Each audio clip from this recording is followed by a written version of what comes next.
दोस्तों तो इस वीडियो में बात करेंगे इन्फ्यूज सॉल्यूशंस आईपीओ के बारे में। तो ये आईपीओ भी कल से ही ओपन होने वाला है। कंपनी के बिजनेस की बात करें तो कंपनी शानदार देखने को मिल रही है। प्रीमियम भी अच्छे प्राइस के ऊपर आपको देखने को मिल रहा है। तो चले जानते हैं कि क्या इस आईपीओ में अप्लाई करना चाहिए या फिर नहीं करना चाहिए। तो इससे पहले कि मैं वीडियो को शुरू करूं, अगर आप इस चैनल पर पहली बार विजिट कर रहे हैं या फिर आपने चैनल अब तक सब्सक्राइब नहीं किया है तो चैनल को सब्सक्राइब कर लें और साथ में वीडियो को भी लाइक कर दें। तो सबसे पहले आईपीओ के डिटेल्स की बात करें तो आईपीओ 15 मार्च यानी कि कल से ही ओपन हो रहा है और ये 19 मार्च को क्लोज होने वाला है। फेस वैल्यू 10 रुपये पर शेयर है। बुकिंग प्राइस 96 रुपीज़ है और आईपीओ में 1200 शेयर्स का लॉट है। आईपीओ के साइज को देखें तो आईपीओ ज़्यादा बड़ा नहीं है और आईपीओ 22.44 करोड़ का है और पूरा का पूरा फ्रेश इशू का आईपीओ है और ये एसएमई आईपीओ है। कंपनी एनएसई एसएमई के ऊपर लिस्ट होने वाली है। इन्फ्यूज सॉल्यूशंस आईपीओ में रिजर्वेशन पोर्शन की बात करें तो यहाँ पर क्यूआईबीज के लिए 50% का पोर्शन है, रिटेलर्स के लिए 35% और एचएनआईज के लिए 15% का पोर्शन रखा गया है। अगर इस आईपीओ की बात करें तो ये आईपीओ भी हेम सिक्योरिटी लेकर आ रहा है। तो इसका लीड मैनेजर हेम सिक्योरिटी है। Big sir services private limited इसका रजिस्ट्रार है और हेम फिनलेज इसका मार्केट मेकर है। अब इससे पहले सोना मशीनरी का जो आईपीओ था वो हेम सिक्योरिटी लेकर आया था, लेकिन आईपीओ की लिस्टिंग आपको पता है कि डिस्काउंट में देखने को मिली है। लेकिन उसके बावजूद देखें तो 2 दिनों से उसमें अपर सर्किट लगते हुए देखने को मिला है। यानी कि कल भी 5% का अपर सर्किट था और आज भी 5% का अपर सर्किट लगते हुए देखने को मिला है। अब मार्केट के दबाव के कारण जो अच्छे आईपीओस होते हैं उनकी लिस्टिंग भी कभी कभी आपको डिस्काउंट में जाते हुए देखने को मिलती है। तो वैसा ही सोना मशीनरी आईपीओस के साथ भी देखने को मिला है। एक तो ये सेमी आईपीओ में लिक्विडिटी कम होती है, ऊपर से अगर मार्केट में आपको प्रेशर देखने को मिलता है तो ग्रे मार्केट का बायर अगर मार्केट में बाय नहीं करता है तो ऐसे में आईपीओ की लिस्टिंग आपको लो प्राइस के ऊपर देखने को मिलती है। इन्फ्यूज सॉल्यूशंस की अगर बिजनेस की बात करें तो कंपनी 2017 में इनकॉर्पोरेट हुई है। तो ये company integrated digital solutions provider देखने को मिलती है। तो ये company data management, analytics, e commerce, digital services, machine learning, artificial intelligence, education और टेक्नोलॉजी सॉल्यूशंस प्रोवाइडर देखने को मिलती है। तो इन एरियाज में company integrated digital solutions offer करते हुए देखने को मिलती है। तो कंपनी जो सर्विस ऑफर करते हुए देखने को मिलती है तो इसको 4 कैटेगरीज में डिवाइड किया जा सकता है। तो सबसे पहले आपको देखने को मिलता है डेटा मैनेजमेंट, उसके बाद देखने को मिलता है e commerce and business process management, तीसरा हो जाता है टैगिंग एंड एनोटेशन सर्विसेज, उसके बाद चौथा हो जाता है प्रॉक्टरिंग सर्विसेज। तो कंपनी यहाँ पर 4 तरह से अपने सर्विसेज को ऑफर करते हुए देखने को मिलती है। तो करंट में इस कंपनी के 2 डिलीवरी सेंटर्स आपको देखने को मिल जाते हैं। एक महाराष्ट्र के थाने में देखने को मिलता है तो दूसरा आपको मुंबई में देखने को मिलता है, यानी कि मुंबई के विक्रोली में देखने को मिलता है। तो दोनों ही इसके डिलीवरी सेंटर आपको महाराष्ट्र में ही देखने को मिलते हैं। तो कंपनी के अगर रेवेन्यू सोर्सेज की बात करें तो कंपनी डोमेस्टिक मार्केट में भी बिजनेस करते हुए देखने को मिलती है। इसके साथ ही अपने जो सर्विसेज हैं उनको एक्सपोर्ट करते हुए भी देखने को मिलती है। तो इसमें आपको यूएस, आयरलैंड, नीदरलैंड और कनाडा जैसी कंट्रीज देखने को मिल जाती हैं जिनको कंपनी अपने सर्विसेज ऑफर करती है। तो 31 दिसंबर 2023 तक देखें तो कंपनी के 448 एम्प्लॉइज आपको देखने को मिल जाते हैं जो कि इस ऑर्गेनाइजेशन में अलग अलग लेवल पर काम करते हुए देखने को मिलते हैं। तो कंपनी का बिजनेस आपको बढ़िया देखने को मिल रहा है। आने वाले समय में जितनी भी इस तरह की कंपनियां आपको देखने को मिल रही है जो कि एआई वगैरह के अंदर काम करती हुई देखने को मिल रही है तो इनका फ्यूचर ब्राइट है। कंपनी के फाइनेंशियल की बात करें तो फाइनेंशियल 21, 22, 23 और फाइनेंशियल 24 के 3 क्वार्टर यानी कि 9 मंथ के फाइनेंशियल आपको देखने को मिल जाते हैं। तो कंपनी के एसेट को देखें तो ईयर ऑन ईयर कंपनी के एसेट के अंदर ग्रोथ आपको देखने को मिल रही है। कंपनी के रेवेन्यू को भी देखें तो साल दर साल कंपनी के रेवेन्यू भी बढ़ते हुए देखने को मिले हैं। कंपनी के प्रॉफिट को देखें, फाइनेंशियल 21 में देखें तो 155 लाख का प्रॉफिट है, फाइनेंशियल 22 में बढ़ के 198 लाख देखने को मिल रहा है, फाइनेंशियल 23 में 292 लाख का प्रॉफिट है और फाइनेंशियल 24 के 3 क्वार्टर में यानी कि 9th मंथ में 322 लाख का प्रॉफिट देखने को मिल रहा है। तो कंपनी ईयर ऑन ईयर बढ़िया प्रॉफिट भी बनाते हुए देखने को मिली है। कंपनी के नेटवर्थ को भी देखें तो साल दर साल कंपनी के नेटवर्थ के अंदर भी इजाफा देखने को मिल रहा है और कंपनी के पास करंट में 318 लाख का रिजर्व देखने को मिल रहा है।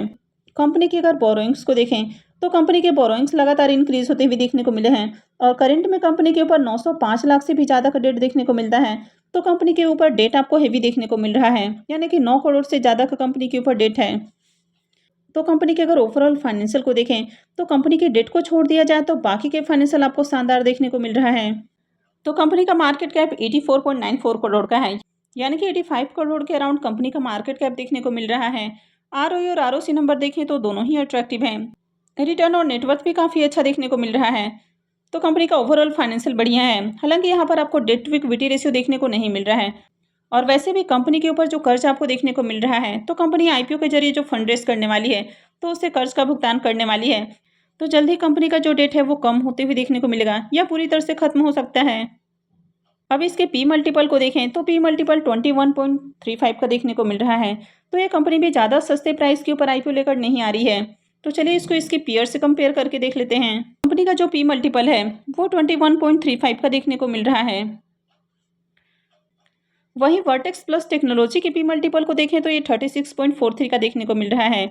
ई क्लेरेक्स सर्विसेज का पी मल्टीपल 25.06 का है और सिस्टेंगो टेक्नोलॉजी का पी मल्टीपल 26.76 का देखने को मिल रहा है। हालांकि इन तीनों से देखें तो कंपनी का पी मल्टीपल आपको कम देखने को मिल रहा है, लेकिन अगर आप इसके ईपीएस को भी देखें तो कंपनी का ईपीएस भी इन तीनों के मुकाबले डाउन देखने को मिल रहा है। हालांकि अगर इसके रिटर्न और नेटवर्थ को देखें तो ये नंबर आपको अट्रैक्टिव देखने को मिल रहा है, यानी कि बाकी की कंपनियों की अपेक्षा अच्छा देखने को मिल रहा है। लेकिन ओवरऑल अगर देखा जाए इसके पी मल्टीपल को, तो कंपनी आपको ज़्यादा सस्ते प्राइस के ऊपर आईपीओ लाते हुए देखने को नहीं मिल रही है। तो कोई भी जब आईपीओ आता है तो उसके प्रमोटर्स चाहते हैं कि इसका ज़्यादा से ज़्यादा फायदा उठाया जाए और इसी के कारण आईपीओ आपको ओवर वैल्यूड प्राइस के ऊपर आते हुए देखने को मिलते हैं और आईपीओ के जो प्राइस है वो ओवर वैल्यूड रखे जाते हैं। तो यहाँ पर भी प्राइस आपको सस्ता देखने को नहीं मिल रहा है। हालांकि प्राइस बहुत ज़्यादा महंगा भी नहीं है, लेकिन सस्ता भी नहीं रखा गया है। अब आईपीओ के ऑब्जेक्टिव की बात करें तो सबसे पहला ऑब्जेक्टिव हो जाता है रीपेमेंट। तो कंपनी के ऊपर जो कर्ज देखने को मिल रहा है तो कंपनी उस कर्ज का भुगतान करने वाली है।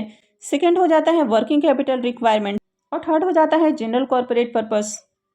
आईपीओ के लॉट साइज को देखें तो आईपीओ में 1200 शेयर्स का लॉट है और एक लॉट के ऊपर इन्वेस्टमेंट अमाउंट 1,15,200 रुपये रहने वाला है। कंपनी में प्रमोटर्स की होल्डिंग को देखें तो अभी प्रमोटर्स की होल्डिंग 100% देखने को मिल रही है और आईपीओ आने के बाद प्रमोटर्स की होल्डिंग 73.58% रहने वाली है। आईपीओ के इंपॉर्टेंट टाइम टेबल को देखें तो आईपीओ 15 मार्च यानी कि कल से ही ओपन होने वाला है और ये 19 मार्च को क्लोज होगा। आईपीओ का अलॉटमेंट डेट 20 मार्च रहने वाला है। रिफंड डेट 21 मार्च रहेगा। क्रेडिट डेट भी 21 मार्च होने वाला है और आईपीओ की लिस्टिंग 22 मार्च को होगी। तो चलिए अब इसके प्रीमियम को भी देख लेते हैं कि इसका प्रीमियम किस प्राइस के ऊपर देखने को मिल रहा है और आगे इस आईपीओ में अप्लाई करना है या फिर नहीं करना है। इनफ्यूज सॉल्यूशंस आईपीओ के अगर प्रीमियम को देखें तो इसका प्रीमियम 60 रुपीज़ के ऊपर देखने को मिल रहा है। आईपीओ में 1200 शेयर्स का लॉट है। इसका मतलब है कि आईपीओ से 72,000 रुपये का प्रॉफिट हो सकता है। अगर इसके प्रीमियम को भी देखें तो इसका प्रीमियम 62-62.5% के ऊपर आपको देखने को मिल रहा है। तो इसका प्रीमियम भी काफ़ी अच्छे प्राइस के ऊपर देखने को मिल रहा है। अब जिस तरह से ओवरऑल कंपनी का बिजनेस देखने को मिला है, कंपनी के फाइनेंशियल भी अच्छे हैं। कंपनी के ऊपर डेटा आपको थोड़ा सा ज़्यादा देखने को मिल रहा है, लेकिन कंपनी आईपीओ के जरिए जो फंड रेज करने वाली है तो उससे कर्ज का भी भुगतान हो जाएगा। तो आगे कंपनी हो सकता है कि आपको डेट फ्री भी होते हुए देखने को मिले। तो ओवरऑल देखें तो आईपीओ आपको पॉजिटिव देखने को मिल रहा है। मार्केट में प्रीमियम भी आपको अट्रैक्टिव प्राइस के ऊपर देखने को मिल रहा है। तो इस तरह के आईपीओस में अप्लाई किया जा सकता है। लेकिन अगर आगे मार्केट में आपको प्रेशर देखने को मिलता है तो यहाँ पर अप्लाई करना थोड़ा सा रिस्की हो सकता है। तो आज जिस तरह मार्केट के अंदर तेजी देखने को मिल रही है, तो अगर आगे भी इसी तरह की तेजी बरकरार रहती है तो फिर इस आईपीओ में डेफिनेटली अप्लाई किया जा सकता है। तो इस आईपीओ में आपको डे 1 में अप्लाई नहीं करना है। आगे देखना है कि किस तरह की इसमें डिमांड आती हुई देखने को मिलती है। आईपीओ का एंकर लिस्ट कैसा आता है। आईपीओ कल से ओपन होने वाला है, तो आज आईपीओ एंकर इन्वेस्टर्स के लिए ओपन हो चुका है। तो एंकर लिस्ट आती है तो मैं आपके साथ शेयर करूंगी। तो यहाँ पर आपको डे 1 में अप्लाई नहीं करना है।